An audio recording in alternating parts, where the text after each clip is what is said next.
Hello everyone, my name is Toby Fisher and today I'm going to talk about my work, Computational Modeling of Embodied Visual Perspective Taking.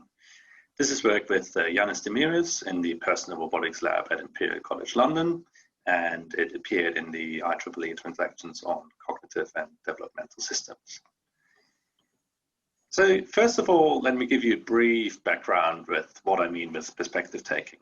Perspective taking for me is defined as the ability to assume another person's visual spatial viewpoint. So visual spatial tasks involve a perspective taker. In this case here, in the image we see that's the ICOP humanoid robot, a target agent, which you see here, and a target object in the middle, which is shared between both agents. And now, the first level of perspective taking is purely a binary decision on whether an object is visible from the other's perspective or not. And then the more complex level 2 perspective taking, which is considered here in this work, which can again be split into a spatial understanding. So what is to the left and what is to the right of the other person. So if I were to stand in front of you in a big audience, then left and right would be swapped, as well as a visual understanding.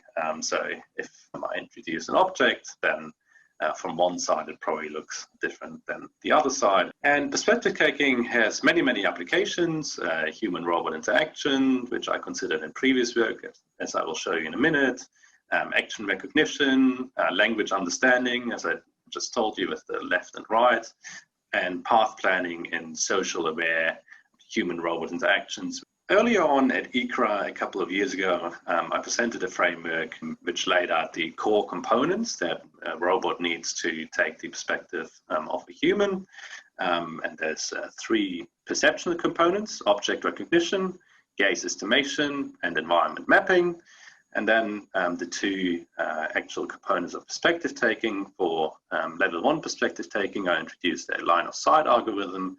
And for level 2 perspective taking, it's a mental rotation. So we mentally imagine what it would be like to take the other person's perspective. So in this work, I'll focus on level 2 perspective taking only. And it's important to consider that perspective taking has been investigated in many fields, in developmental psychology, in cognitive neuroscience, in robotics. However, there's a lack of computational models, and in particular in this work I focus on computational models which can give us an understanding of the underlying computational mechanisms in humans. And I do that by formalizing the so-called embodied transformation account. So that means that rather than executing a movement and step into the other person's perspective, we emulate those movements. And the experiments I consider, again, I've taken inspiration by psychologists, and they use stimuli as seen here in the bottom. So the human is looking at the screen, and there's a stimulus, which can either be the same perspective as what you look at the screen, or there can be an increasingly large angular disparity between the subject and then the target agent. And what I found is that for very small angles, we are very fast in taking the other person's perspective because that perspective is very similar to ours. And with increasingly large angles, so here the angle of rotation increases to the left, there's higher and higher response times. So that's not too surprising. What was really surprising to me when I read it the first time is that the response times differ depending on where or how the subject looks at the screen. So the subject's head is always focused on the screen. However, the torso rotation can change in a congruent way. So congruent means that the torso rotation and the rotation of the required perspective change is the same, or incongruent, where the torso is rotated in the opposite direction compared to the desired movement rotation. And then we see that congruent movements require a lower response time compared to incongruent movements. And this was really surprising to me. I replicated these experiments with 2 simulated ICAP robots. So here, the blue robot takes the perspective of the gray robot and has to decide whether the, let's say, orange is to the left or to the right of that target agent. And the architecture looks as follows. So it's inspired by Hammer, for those of you who've seen that architecture before. We have the current state of the robot Z, which is the X and Y position in space, as well as the angles of the joints, so the torso joint, the head joint, and the eye gaze joint. And then given a control input, so a control input could be something like going forwards, going to the left, rotating to the left, rotating the head to the left, or rotating the eyes. One forward model predicts what the next state would look like. And there's one forward model per input that can be given. So one forward model for going forward, one forward model for going to the left, and so on and so forth. So each forward model then provides a predicted state as output, and Z head is the target state of the other robot. And now the model operates by comparing that predicted state, or each of the predicted states, with the target state, which results in a distance term, or n distance terms, one per forward model. And then there's a winner takes all approach, which chooses the forward model which resulted in the lowest distance.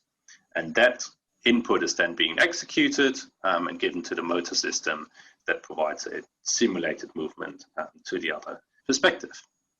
Now the question is, how do we calculate the distances? So the distance term here is split into two terms, one task irrelevant term and one task relevant term, which is the gaze direction.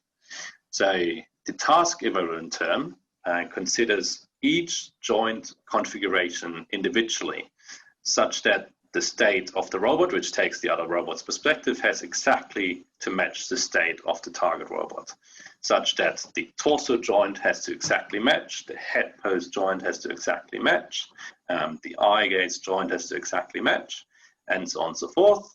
Which you can imagine is not really relevant because joint position of my eyes is the only relevant term. But as we'll show you later on, both of those terms are impacting the performance, and only if we consider this task irrelevant term as well, we can replicate the response times of human experiments.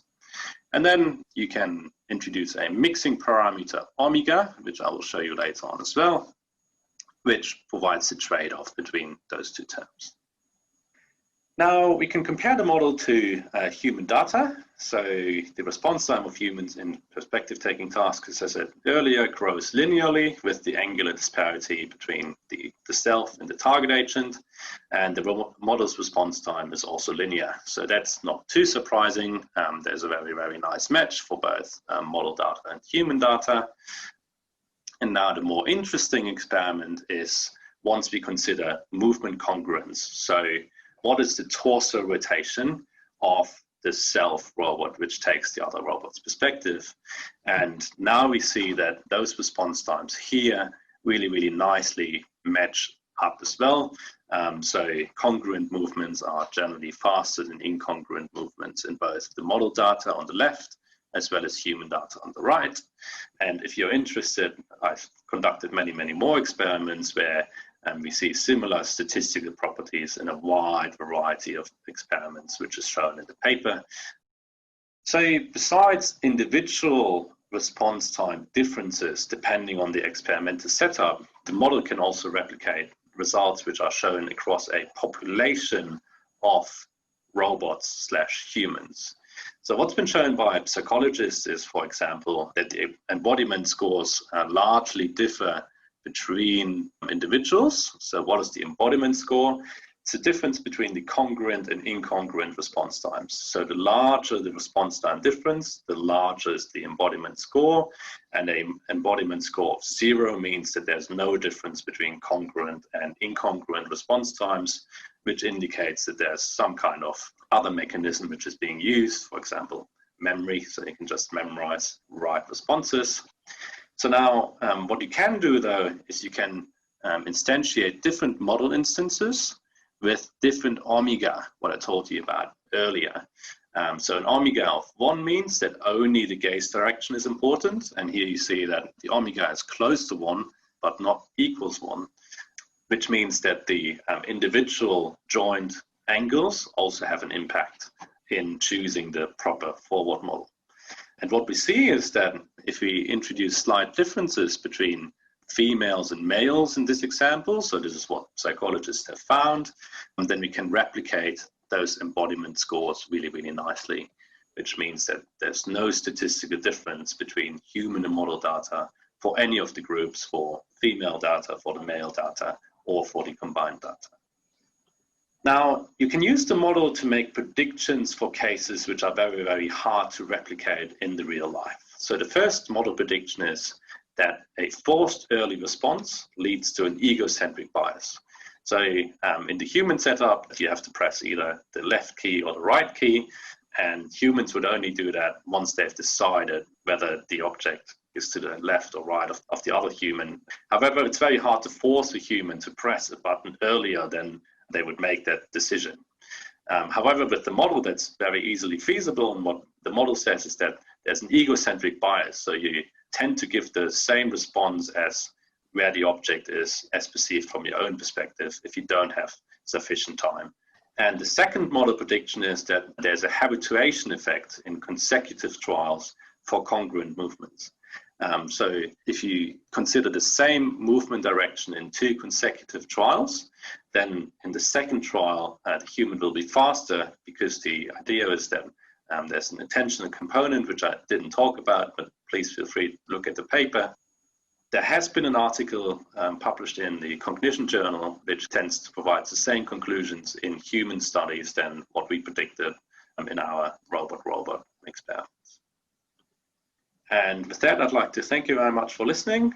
Please feel free to check out the paper, or I'd be very happy to have a discussion with you later on, or drop me an email at any time. Thank you very much.